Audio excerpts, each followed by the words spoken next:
Hello everyone, welcome back to my channel. This is Dr. Spinach. This video is about the clinical case question on type 1 diabetes mellitus. Today, we have a 35-year-old male presenting to a clinic for routine checkup. He has a 27-year history of type 1 diabetes, requiring 10 units of NPH insulin each morning and 8 units in the evening. He does not keep a log of his blood glucose values. A urine dipstick test shows 2+ albumin and his HbA1c is 7.8%, which is the most appropriate next step of management to prevent morbidity. So we have the options here. Now I'm going to give you a few seconds just to read through these options.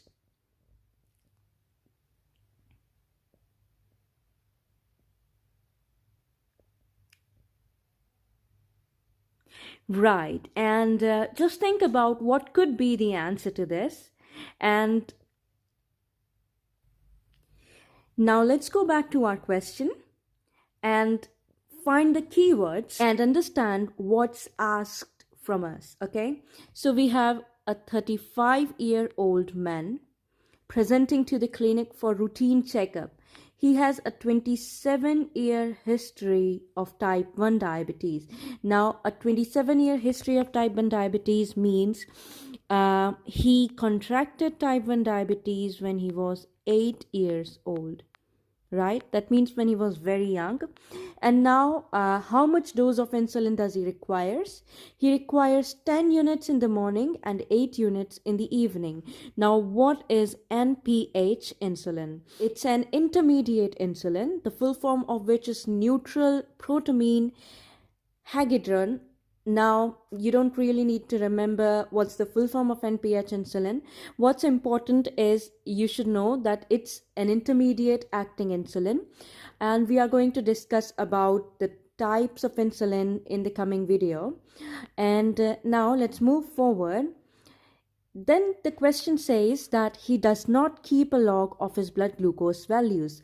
That means it's important for a person with type 1 diabetes or type 2 diabetes as well to keep on checking their blood glucose levels, especially before the meal and after the meal.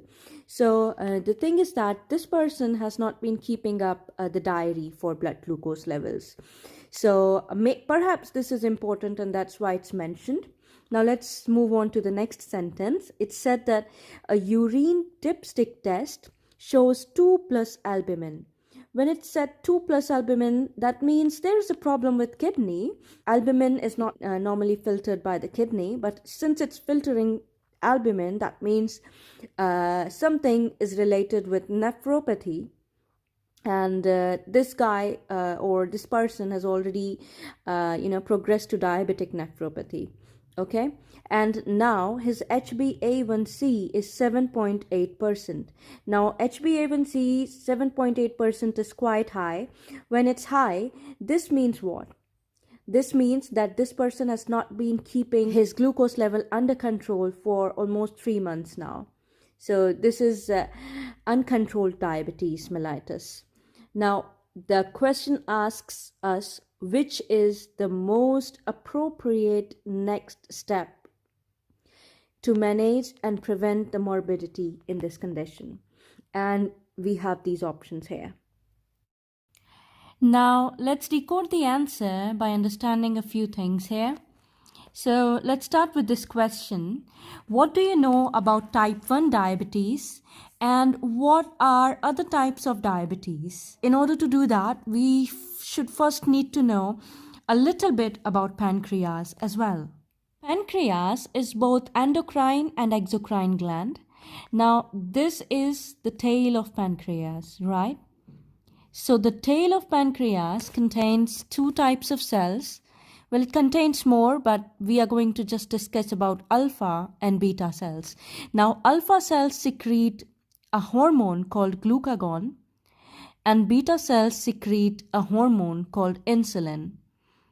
What happens in diabetes is there is a decrease in this insulin level. Now, let's first discuss what's the function of this insulin. Regulates the blood glucose level.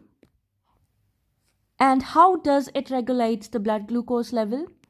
It does so by facilitating the movement of glucose into the cells. That means it helps in decreasing the blood glucose levels. Now let's move on to discuss about types of diabetes and what are the causes of these. So, I have written down few major types. It's type 1 diabetes. Second is LADA, that's latent onset diabetes in adults, also known as type 1.5. Then we have type 2 and MODI, that's maturity onset diabetes in young. And finally, gestational diabetes. Okay, so discussing briefly about the causes of these. Type 1 diabetes mellitus, there is an immune response which leads to destruction of beta islet cells present in the pancreas, and due to which insulin is not produced. So when insulin is not produced, the blood glucose level cannot be regulated and there is an increase in glucose levels in the blood. So the only treatment in case of type 1 diabetes mellitus is we have to substitute insulin. Moving on to the next one, that's type 1.5. So this one, the cause of this one is the same as type 1 diabetes mellitus. The only difference is that type 1.5 starts in adulthood, while type 1 starts before puberty. Now, since it starts before puberty, this explains the man who had diabetes when he was 8 years old. So this explains that why he contracted or why we said that he is having type 1 diabetes and not type 1.5 or type 2 diabetes. Okay.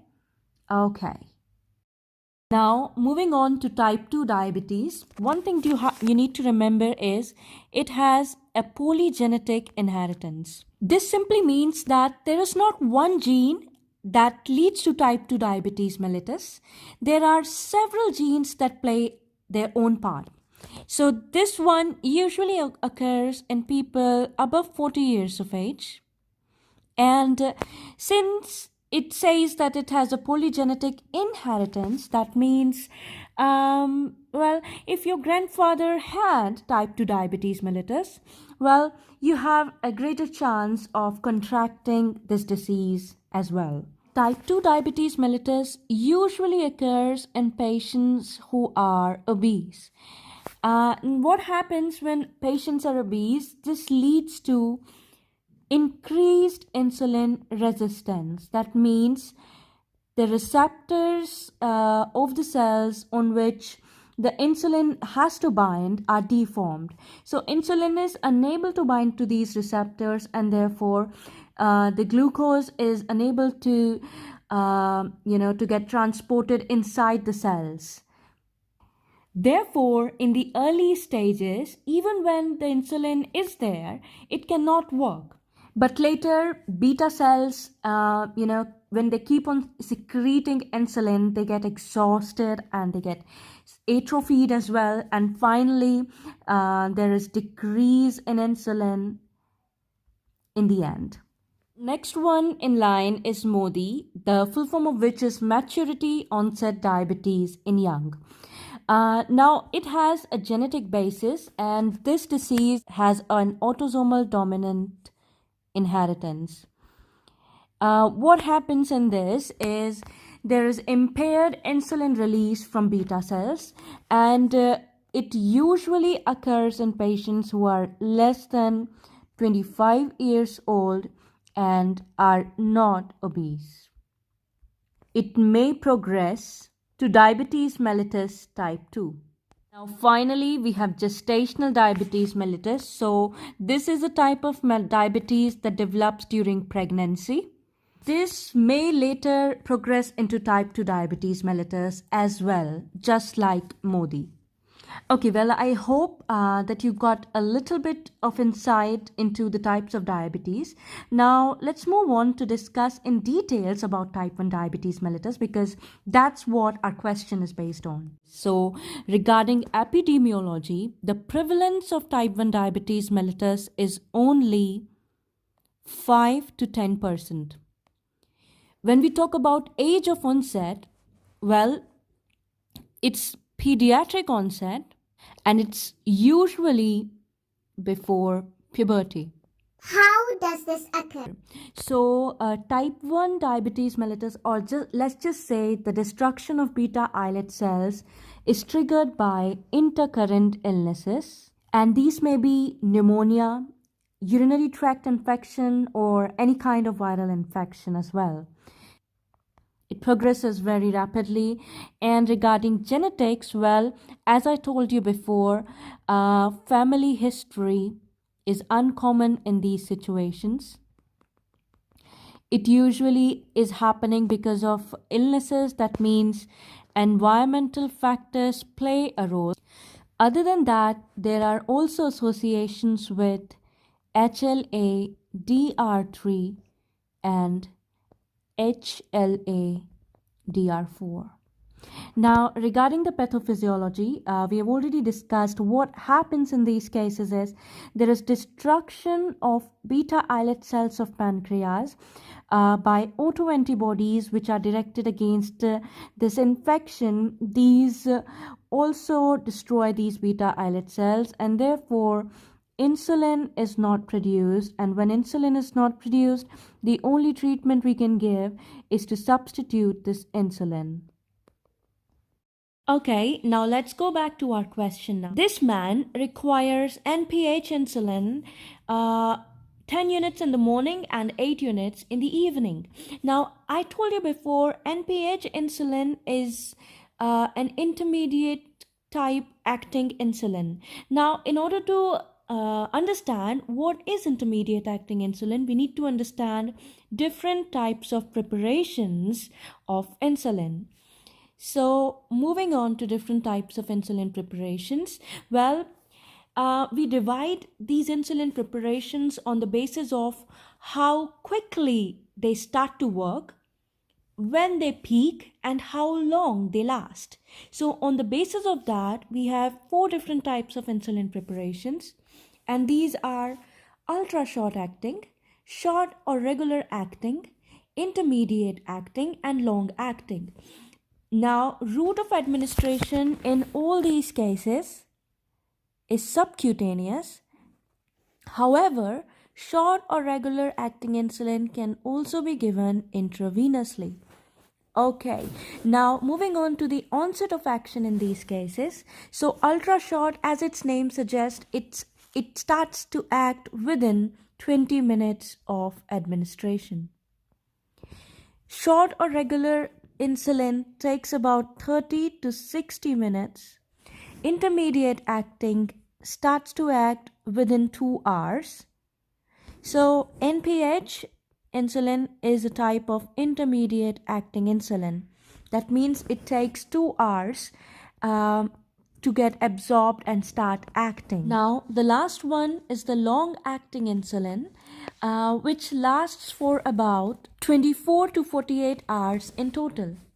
Okay, so let me move forward and tell you a little bit more about what kind of preparations can be mixed and what cannot. So you have to remember that except for long acting insulin, the other 3 insulin preparations, these can be added to each other to produce an effective treatment strategy. You might ask, Why is that so? And why can't we add long-acting insulin with these 3? Well, the answer is simple. Long-acting insulin has the pH of 4, while the rest of them are in between the pH 7.3 to 7.4. Now, if we mix a long-acting insulin with pH 4 to short-acting or other types of insulin, what will happen? It will precipitate either of them if mixed and hinder the absorption from the site of administration. And that is why we don't mix long-acting insulin to any of the other types of insulin preparations. Going back to our question, the question mentions that a urine dipstick test shows 2 plus albumin. As I told you before, albumin is not normally present in the urine. That's because it has a very high molecular weight and kidneys do not filter albumin into the urine. So, what's happening here? Why proteinuria is happening and what does it mean? So let me answer the first one for you. Diabetes mellitus leads to increased blood glucose levels and also increased blood pressure in some cases. When there is increased blood sugar, it damages the blood vessels that are present in the kidney. And increased blood pressure also damages the kidney itself. Now, as I told you before, albumin has a very high molecular weight and it cannot be filtered through the glomerulus and the Bowman's capsule. But when this gets damaged, it leads to filtration of albumin into the nephron or the renal tubules and finally out in the urine. And that is why urine dipstick test is positive for albumin.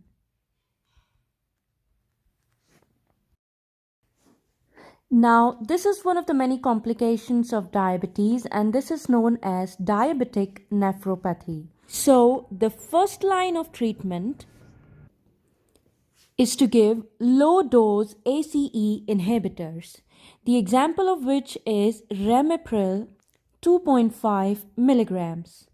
The studies have shown that ACE inhibitor has slowed the progression of nephropathy in diabetes patients even when the blood pressure is normal.